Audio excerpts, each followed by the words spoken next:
ये कहानी कुछ ऐसे लोगों की है जो नामीबिया के वीरान रेगिस्तान में रिसर्च के लिए जाते हैं, लेकिन बीच रेगिस्तान में उनका ट्रक खराब हो जाता है और अब उनके पास मदद बुलाने का कोई जरिया नहीं है। इसी बीच उन्हें रेगिस्तान के एक ऐसे रहस्य का पता चलता है जो लगातार एक एक करके उन्हें खत्म कर रहा था। ऐसे में उनका ये मिशन जिंदगी और मौत की जंग बन जाता है। कहानी शुरू होती है 3 लोगों से जो एक रेगिस्तान में भटक रहे हैं। ये लोग एक रिसर्च कंपनी के लिए काम करते हैं।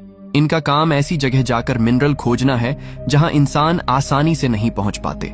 आज उन्हें एक ऐसी लोकेशन का पता चला है जिसके लिए वो तीनों पूरी तैयारी के साथ निकल पड़ते हैं। वहां पहुंचने पर उन्हें अंडे की शेप वाली एक अजीब सी चीज मिलती है। रेगिस्तान में ऐसी चीज मिलना बहुत रेयर है। उन्हें लगता है कि शायद यहाँ कोई खजाना छुपाया गया है, इसीलिए उनमें से एक बंदा उस अंडे को हैमर से तोड़ना शुरू कर देता है। जैसे ही उसमें एक होल होता है वह अंदर झांकता है, लेकिन तभी उसके अंदर से एक भयानक मॉन्स्टर बाहर आता है और उन तीनों को एक एक करके खत्म कर देता है। अब सीन बदलता है और हमारी मुलाकात जैक से होती है। वह भी एक रिसर्च टीम का हिस्सा है। तभी जैक का बॉस वहां आता है। वह उसे एक पेपर थमाकर बोलता है कि तुम्हारा ट्रांसफर अब साइट पर हो गया है और तुम्हें कल ही निकलना होगा। ये सुनकर जैक चौंक जाता है क्योंकि उस साइट पर जो भी गया है वो मुसीबत में ही फंसा है। इसके बाद सीन शिफ्ट होता है और जैक एक सूटकेस के साथ रेगिस्तान के बीचों बीच खड़ा नजर आता है। पास ही एक छोटी सी दुकान वाला आदमी उसे पीने के लिए कोल्ड ड्रिंक देता है।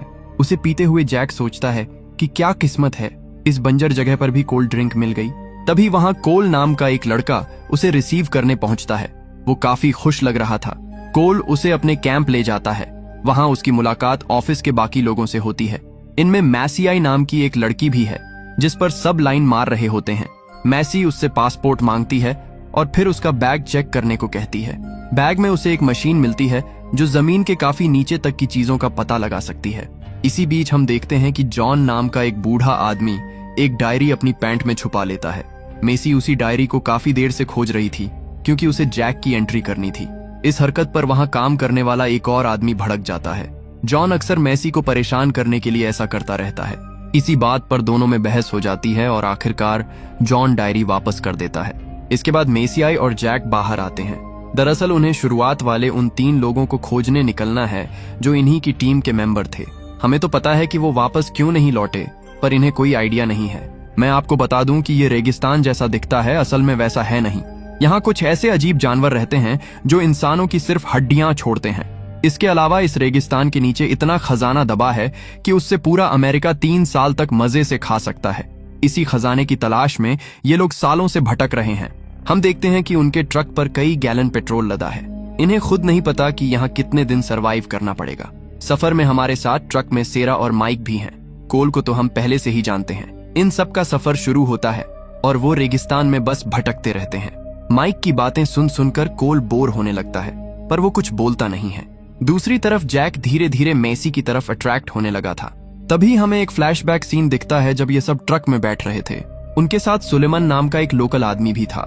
जाने से पहले उसने इन लोगों को एक स्कल वाला लॉकेट दिया था और हिदायत दी थी कि इसे कभी मत उतारना।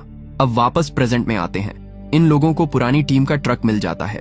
वो वहीं रुककर इन्वेस्टिगेशन शुरू कर देते हैं। कुछ ही दूरी पर एक टीम मेंबर को कुछ मिलता है। वो असल में उन्हीं 3 लोगों की लाशें थीं जो पूरी तरह से गल चुकी थीं। ये देखकर कोल सोच में पड़ जाता है कि इनकी मौत को तो मुश्किल से 3-4 दिन हुए हैं, फिर बॉडी इतनी जल्दी डिकम्पोज कैसे हो गई, ये तो इम्पॉसिबल है। और आखिर इन्हें मारा किसने? तभी माइक पॉइंट आउट करता है कि यहाँ तीसरे बंदे की लाश नहीं है, हो सकता है ये उसी का काम हो। तभी ऊपर से कुछ आवाज आती है। जब वो वहां पहुंचते हैं तो उन्हें किसी के पैरों के निशान दिखते हैं जो काफी दूर तक जा रहे थे। वो लोग उन निशानों को फॉलो करते हैं, लेकिन थोड़ी दूर जाकर वो नोटिस करते हैं कि पहले 2 पैरों के निशान थे पर अब वो 4 हो गए हैं। ऐसा कैसे हो सकता है? सामने उन्हें एक अजीब सी जगह दिखती है। वो कोई श्मशान घाट या फिर कोई रिचुअल वाली जगह लग रही थी। जैक जब उसके करीब जाकर उसे छूने लगता है तो बाकी लोग उसे रोक देते हैं। ऐसी जगहों को छूना ठीक नहीं माना जाता। इतने में माइक ट्रक लेकर आ जाता है। अब वो लोग वापस बेस जाने वाले हैं। वहां से वो फोरेंसिक टीम को बुलाएंगे ताकि मौत की असली वजह पता चल सके। वापसी के रास्ते में उन्हें एक और कंकाल मिलता है जिसका सिर धड़ से अलग था। पास जाकर पता चलता है कि ये उसी तीसरे आदमी की बॉडी है जिसे कोल कातिल समझ रहा था। ये देखकर कोल बुरी तरह घबरा जाता है। कोई उसकी पूरी टीम का मर्डर करके चला गया और वो कुछ भी नहीं कर पाए। वो सबसे कहता है कि हमें उस कातिल को खोजना ही होगा। पर सैरा समझाती है कि रात गिरने वाली है, ऐसे अंधेरे में हम उसे नहीं खोज सकते। कोल अपनी बात पर अड़ा रहता है, पर आखिर में सबकी बात मान जाता है। वो लोग रात वहीं बिताने का डिसीजन लेते हैं।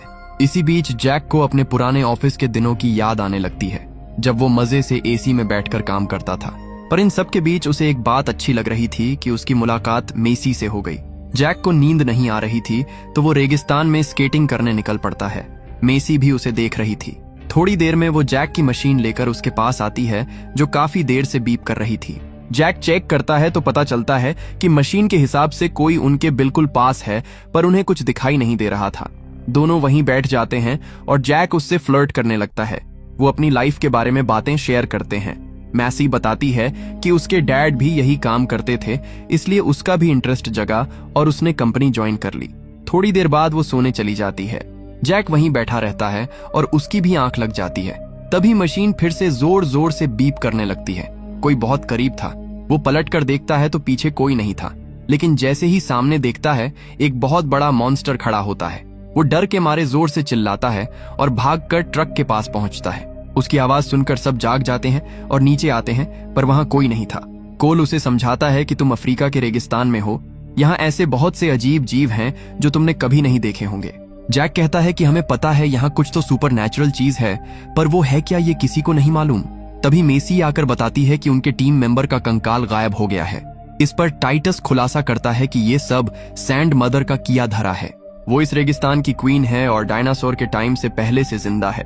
उसकी पूरी प्रजाति खत्म हो चुकी है, इसलिए उसे जो मिलता है वो उसे खा जाती है और बस हड्डियां छोड़ती है। पर आज तक किसी ने उसे अपनी आंखों से नहीं देखा। ये कहानी टाइटस को उसके दादाजी ने सुनाई थी। कोल को ये सब एकदम बकवास लगता है। तभी जैक की मशीन में फिर से बीप बजने लगती है।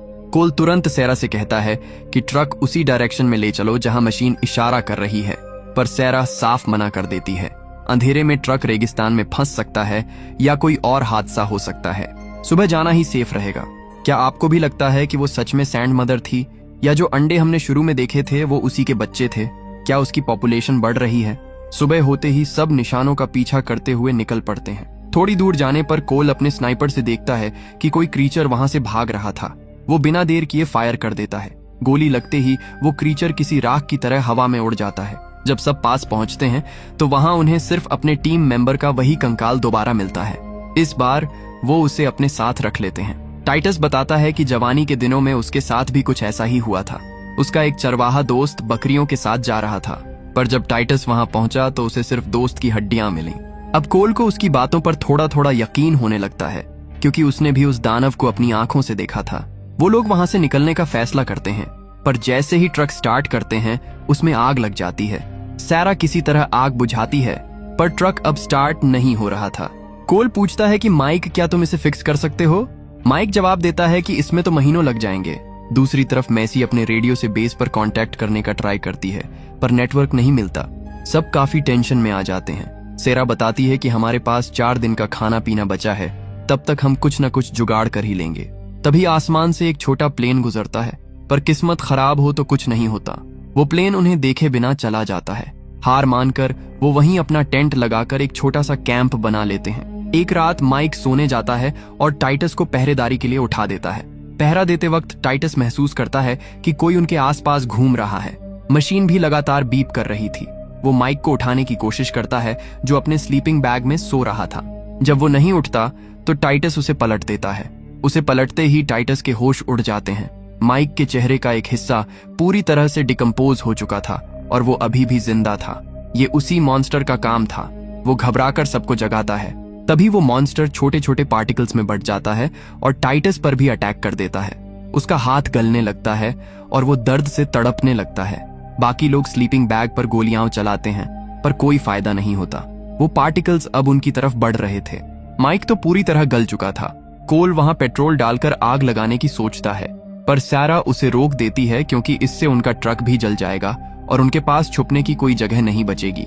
तभी जैक नोटिस करता है कि वो मॉन्स्टर पेट्रोल से डरकर पीछे हट रहा है। ये देखकर सब जल्दी से ट्रक के अंदर घुस जाते हैं। टाइटस की हालत बहुत सीरियस हो चुकी थी। जैक ट्रक के चारों तरफ पेट्रोल छिड़क देता है ताकि वो लोग सेफ रह सकें। इसी बीच वो मॉन्स्टर माइक के कंकाल के अंदर घुस जाता है और एक नया रूप ले लेता है। वो वापस जा ही रहा था कि कोल उस पर फायर कर देता है। जैक उसे रोकता है पर वो नहीं मानता। इस बात पर दोनों आपस में भिड़ जाते हैं।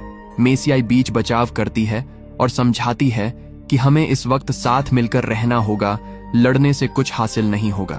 दोनों शांत होते हैं। डिसाइड होता है कि अगले दिन 3 लोगों को मदद के लिए पैदल ही बेस तक जाना पड़ेगा। सैरा यहीं रहकर टाइटस की देखभाल करेगी क्योंकि हाथ पर हाथ धरे बैठने से कुछ नहीं होगा।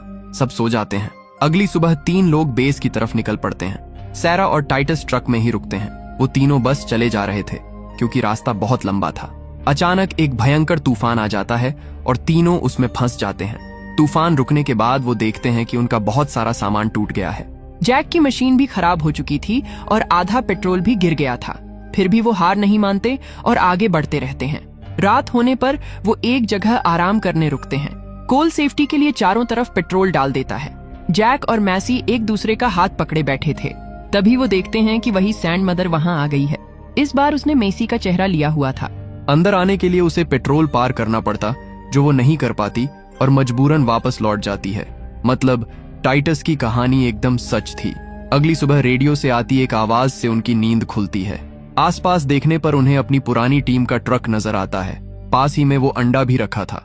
तीनों बहुत ध्यान से अंदर जाते हैं। जैक को समझ आ जाता है कि ये उसी सैंड मदर का अंडा है। इनकी प्रजाति चींटियों की तरह होती है।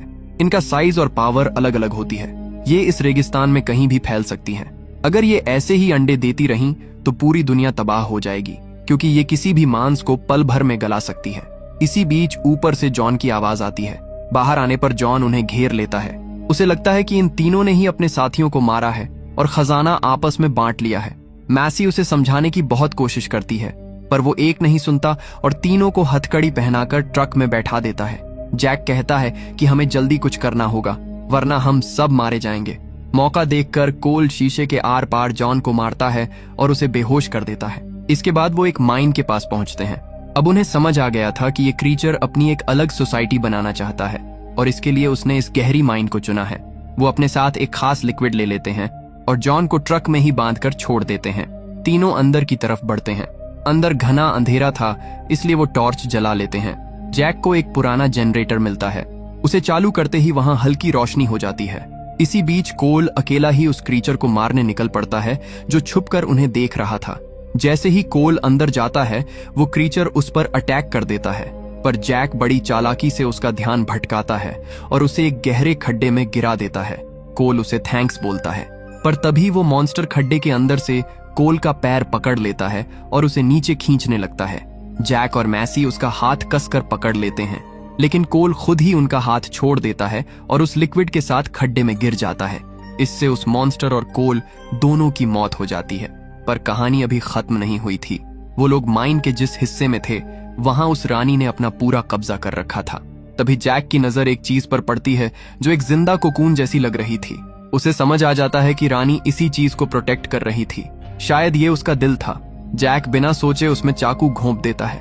इसके बाद सब कुछ तबाह होने लगता है और माइन भी ढहने लगती है। दोनों जान बचाकर बाहर निकलते हैं। बाहर आते ही उन्हें जॉन की सड़ी हुई लाश मिलती है, जिसे देखकर वो बुरी तरह डर जाते हैं। कुछ दिनों बाद मैसी शहर वापस जाने के लिए निकलती है। जैक उसे खुद छोड़ने जाता है, पर वो उसके साथ नहीं जाता। अब उसे कुछ और खोजना है। उसने मैसी को तो शहर भेज दिया, पर हम देखते हैं कि मेसियाई के बैग में एक और कोकून रखा था, जिसे वो रिसर्च के लिए शहर ले जा रही थी।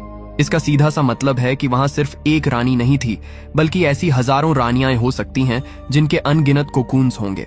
जैक को अब अपनी जिंदगी का मकसद मिल गया था और वो उन्हीं को खोजने के लिए रेगिस्तान में ही रुक जाता है। और इसी के साथ ये कहानी यहीं पर खत्म हो जाती है। तो दोस्तों, आपको ये कहानी कैसी लगी कमेंट करके जरूर बताना और इसी तरह की वीडियो के लिए हमारे चैनल को सब्सक्राइब कर लेना। अगले वीडियो में मिलते हैं।